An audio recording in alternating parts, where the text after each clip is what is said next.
from the Mutual Broadcasting System. This is STRAT, Strategic Risk Assessment Talk. Now, retired Marine Intelligence Officer and globally recognized risk expert Hal Kempfer.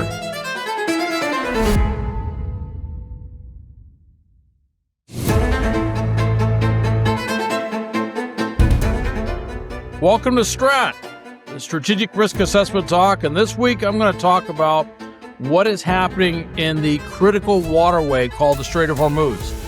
That's that critical waterway that basically connects the Gulf of Oman with the Persian Gulf, and I'm going to kind of talk about that. We've seen it in the news, we've seen the pictures. Anyway, I'm going to get into it. But just to kind of explain things for those who may not quite get, and I can understand why, a lot of stuff gets thrown out there, but it's not fully explained. The Strait of Hormuz is a relatively narrow but strategically vital waterway. It connects, as I mentioned, the Persian Gulf with the Gulf of Oman, and it's basically the thoroughfare by which about 20% of the world's oil and liquefied natural gas flows. So it has a very big effect on the global, not just oil supplies, but natural gas supplies. Now, it lies between Iran to the north and kind of to the south. It's got the Musandam Peninsula of Oman and the UAE down to the south. So to the north is all Iran, and Iran is in a strategic position where they can do a lot of things to really, cork up the Strait of Hormuz, which is what they're doing right now. Now, it's narrow, but it's kind of long. It's about 104 miles long, and it's got a width that ranges at various times from 24 miles to 60 miles in width. It's got a depth of fairly shallow, about 60 to 100 meters. And so it is a true choke point in every way, shape, or form that you describe a choke point in maritime, and certainly in the maritime domain, that's a real choke point. And hence, there's a lot of non-traditional naval ways that Iran can and is kind of clogging it up to stop any transit going through there. Now, the shipping lanes are primarily in Omani territorial waters, but the northern lanes are under Iranian control, and that's always been a challenge. It's just the nature of how it is. By the way, it's not wide open either. There's a lot of islands in there, shoals, things like that. So there's a variety of things that mariners have to contend with, but also islands that are kind of strategic. And you may recall that there's a Marine Expeditionary Unit rolling in slowly. It's going to take a while to get from the Pacific to the Persian Gulf region, but these little islands are things that I'm sure the Marines are looking at very closely right now, because they would provide a kind of a strategic position from which to control basically control the Gulf or control the Strait of Hormuz. Now, the Strait of Hormuz has been paralyzed essentially by what Iran has done as the war rages on, and President Trump wants other nations to step in with the U.S. to help open up the strait, particularly provide naval escorts for tankers and other vessels going in and through the strait. Now, there's a lot of threats that go in there. Iran's been targeting not just in the Strait of Hormuz, but around the Persian Gulf, in the Gulf of Oman, and all the way up. They actually hit a port up in Iraq, but they've been using, obviously, drones as in air, but also sea, unmanned surface vehicles to attack, obviously missiles, and they have a lot of small boats. We've been taking out a lot of their smaller craft, but larger than the really small boats that can lay mines. These are basically mine-laying craft. We've been taking those out, leaving them much smaller craft, which are not as efficient as laying mines, but still, they got a lot of them, and they could put a lot of mines out there. So we've been doing that. All right. Now, Iran's response to U.S. and Israeli airstrikes has really upended this particular trade route. And it's choke supplies of fuel and, importantly, fertilizer that comes out of the Gulf, and also threatened air traffic by hitting airports. Basically, you got a couple of two really big international air conduits there. One is in Qatar and Doha, the other's in Dubai in the UAE, and it's also stopped that. So it has really disrupted air travel, not just through the Gulf, but literally worldwide when you look at where all those different planes connect, and of course, getting these vital supplies. Now, there are alternative ways to ship oil from the Persian Gulf, and there are a couple of key pipelines. If you can't ship it to the Gulf, Saudi Arabia has this big east-west pipeline. In essence, Saudi Arabia has been getting ready for this day for about 40 years, if you want to get into it. They've been ready for the Iranians to do something like this, and so it actually connects their big oil processing area in the eastern side of the country and shoots all the way over to the Yanbu port on the Red Sea on the western side of the country. And it's already been pretty heavy use because with the Houthis basically controlling the area around the Bab el-Mandeb Strait with anti-ship missiles and drones, that decreased a lot of use of that. Basically, they've been putting a lot of oil through this pipeline up to the northern part of the Red Sea, loading up with tankers that just go up and down through the Suez Canal and take that up to Europe and elsewhere. So it's already seen a lot of use. Now, the pipeline's capacity had recently been expanded to about 7 million barrels a day, and it's used to basically transport crude to avoid, the Bab el-Mandeb Strait thing. February 28th, it was estimated there was about 2.6 million barrels a day of excess capacity that they could use if they went to full tilt. Well, needless to say, my understanding is they're pretty much at full tilt. Now, there's another way. This is not quite as far removed. This is down in the UAE, and this is the Abu Dhabi crude oil pipeline, or sometimes called the ADCOP, the ADCOP, all right? This pipeline links onshore oil fields to the north of the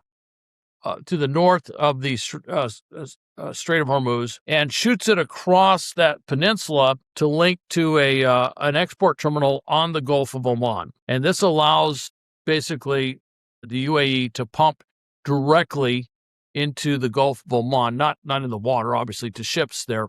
Now, interestingly, one of the things that Iran did was they did a rather extended mission, if you will, an extended strike to hit a ship in the Gulf of Oman around this port.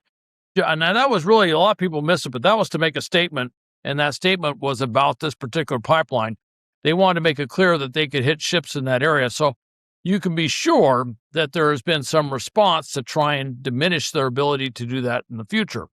Now, it has a daily capacity of about 1.6 billion barrels a day, and it had, as of 28 February, it had about 700,000 barrels a day of unused capacity that they could fill up, and I'm pretty sure they're filling that up as we speak. So, but that doesn't really deal with the amount of oil. I mean, that takes a considerable amount of oil.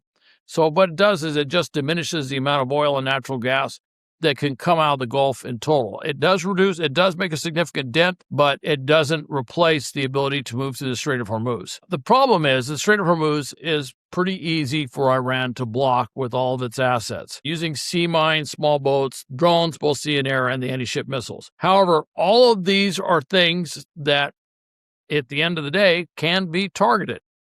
They can be found, they can be identified, and they can be hit with something. But that's going to take some time to achieve that level. And it looks like what we're aiming for now is we're going to get to a level where they can't do a lot. It's not 100%. Look, there's a lot of, even if the regime goes away, there'll be a lot of remnants out there still doing the odd strike or the odd missile strike or something like that. But it was to diminish them to a point where they're not an appreciable big threat. The other thing the U.S. is doing is it's offering some special insurance that we're going to offer these ships. And I wouldn't be surprised, we haven't said it yet, but the last time we did this in the 80s, we demanded that the ships be flagged with U.S. flags. We said, look, we're not going to escort them with U.S. Navy ships unless it's a U.S. flagged ship. So all of a sudden there was this massive reflagging effort throughout the Persian Gulf. And so every ship that went through had a U.S. flag on it. And I think with that, we may have required a U.S. master to be in charge of each ship as it went through the Gulf as well. So that may be something that we see in the future. I just haven't heard if we're going to do that yet.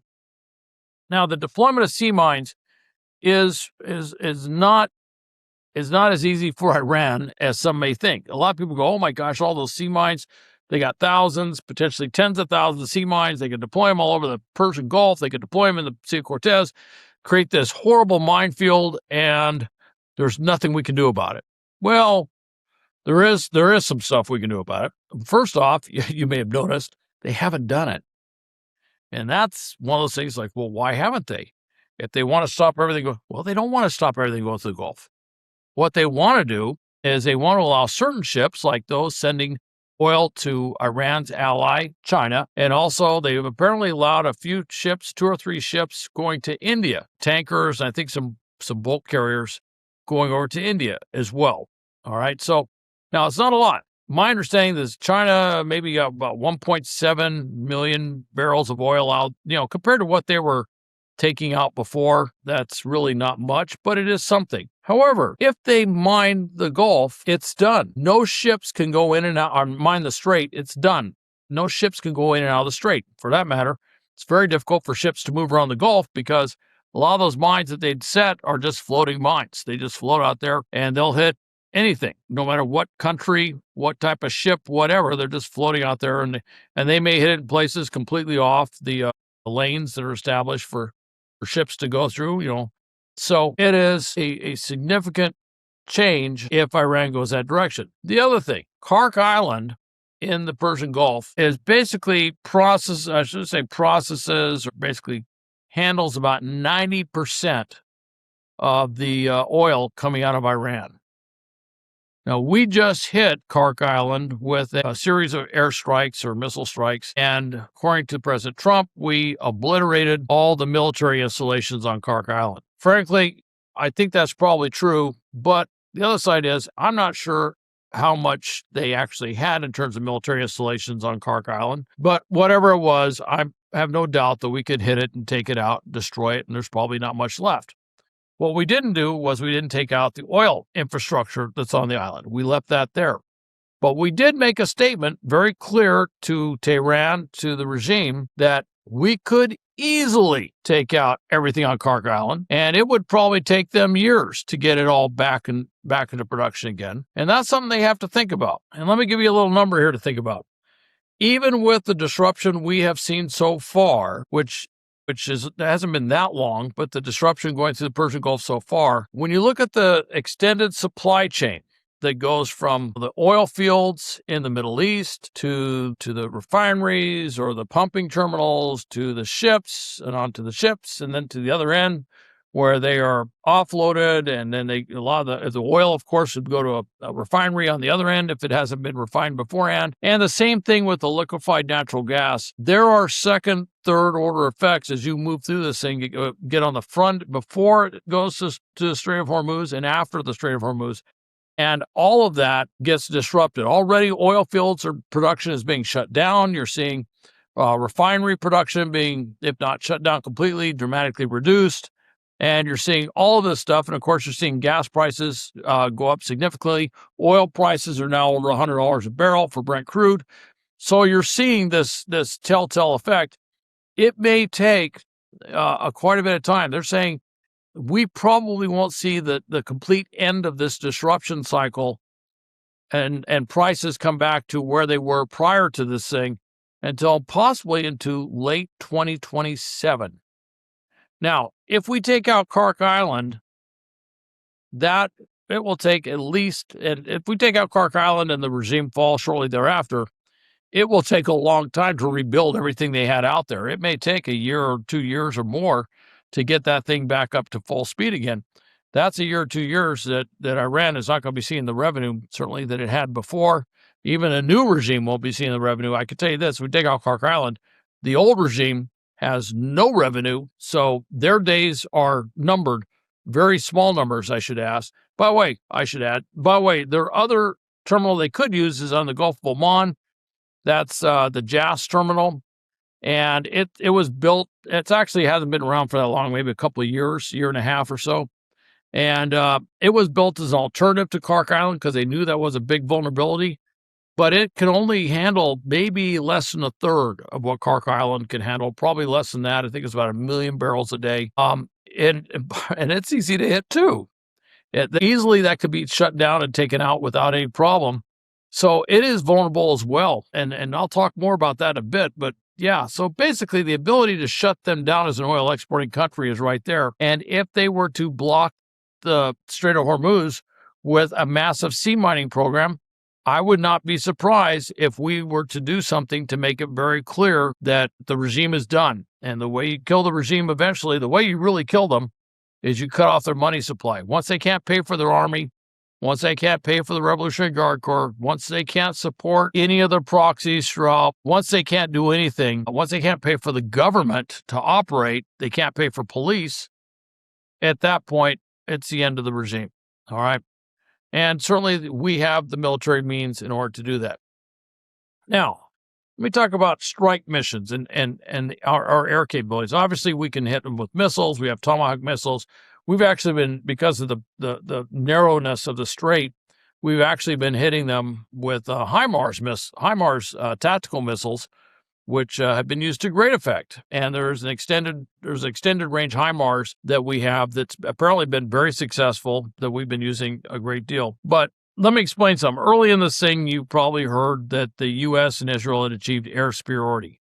That means that they are superior to any other air force that's out there. Now, air supremacy is, doctrinally speaking, is what you aim for next, which means that you basically are supreme over the entire airspace. Doesn't mean you necessarily knocked out every air defense thing or whatever, but basically you're uncontested as far as moving that area and through that area in the air. Now, with that both explained, you've probably heard that we're now claiming air dominance over much of Iraq, and Iran. And that's kind of a little confusing because some of us who go back to the old doctrine go, air dominance, okay.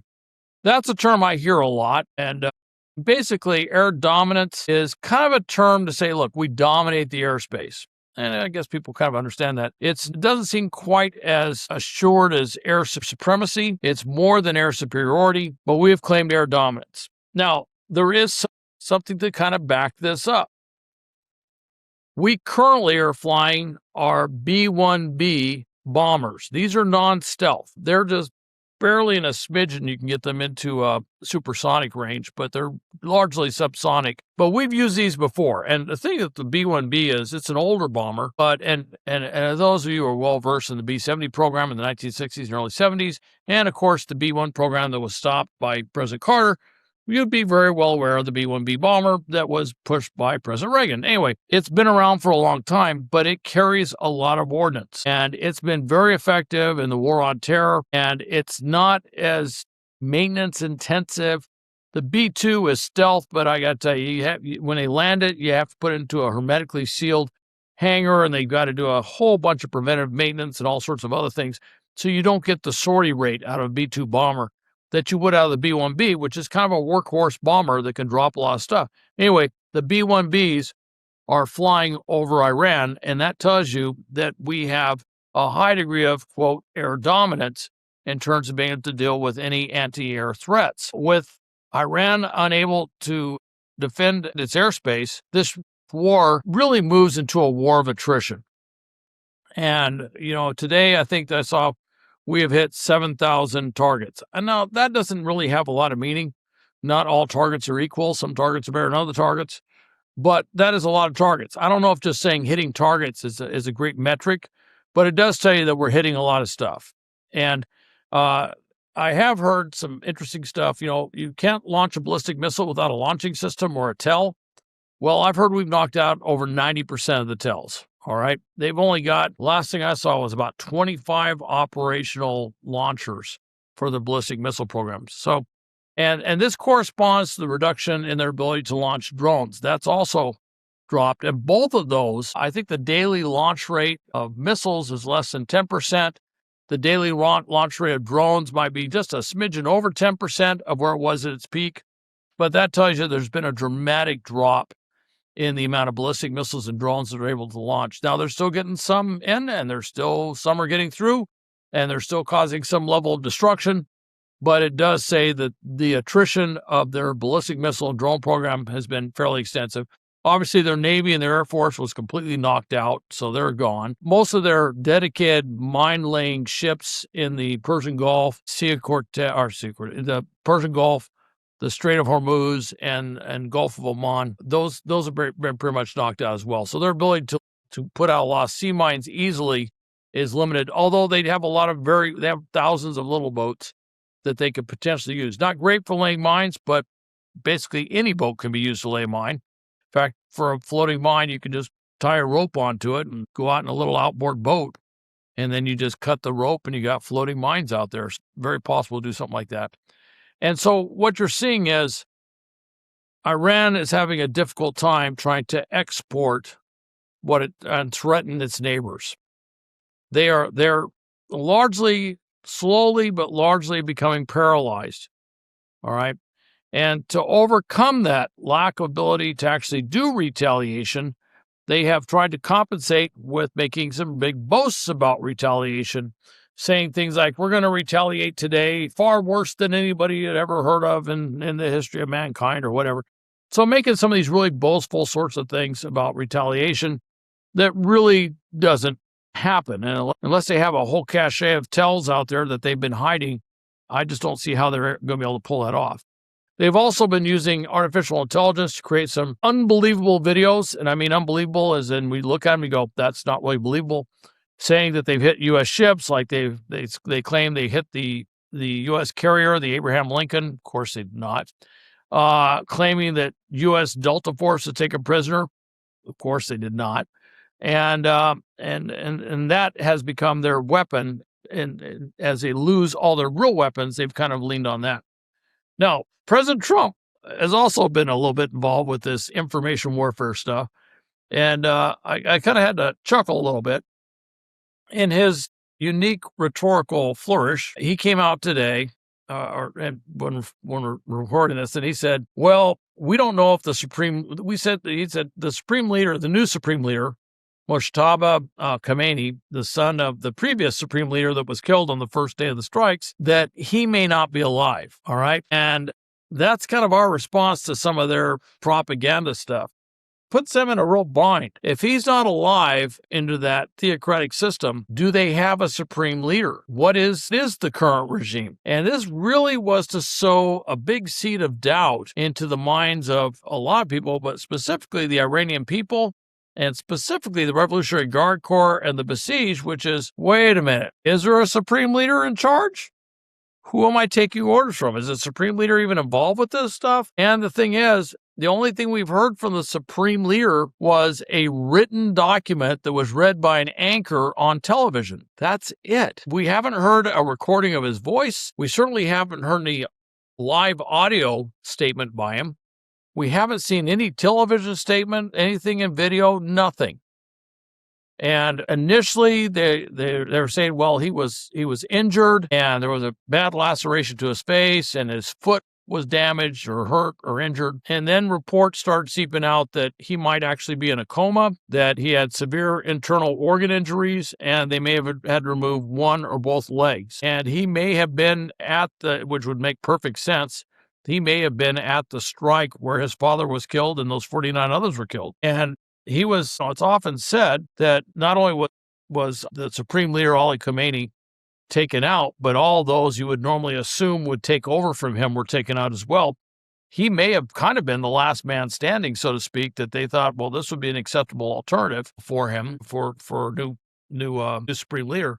But he may be incapacitated to a point where he's not really able to actually conduct the role of supreme leader. And I think President Trump's thing was to get a lot of questions in the ranks within the Revolutionary Guard Corps, within besieged, and within the regime itself, saying, is he really still alive? Is he able to be the supreme leader? Do we have somebody in charge?